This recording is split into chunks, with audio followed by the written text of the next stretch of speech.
Hello friends, so we will continue with the topic excretory system. In the previous classes we have studied about the excretory system as well as the structure of the kidney. Once again we will revise it. So hope you know this is the left and the right kidney. Leave about all those things. We will focus on this part. So renal artery is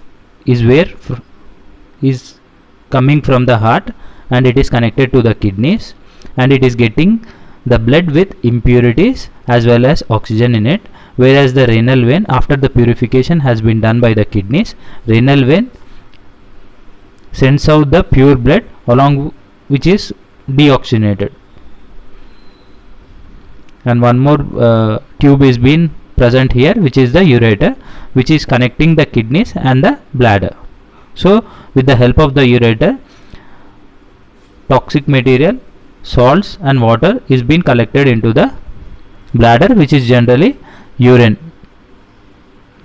In the previous class we have studied about the nephrons being the important area where the filtration of the blood happens. Nephrons are generally 1.3 to 1.8 million numbers in human beings. So we have so many nephrons in the kidneys which purifies the blood. After purification, the toxic material which is being collected in the pelvis region would be connected to the ureter and will be sent to the bladder. Before getting into the structure of the nephron, we will look into some of the toxic material which are being produced in the process of excretion. So friends, look at the table. Ammonia, urea and uric acid are the major toxic material which are produced in the excretion process. Among these three, ammonia is the most toxic material, which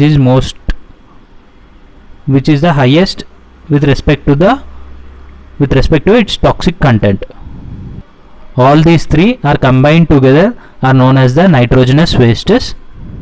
Apart from these three wastes, the others are bile waste as well as certain amount of salts which have been excreted. In the next video we will discuss about the nephron structure.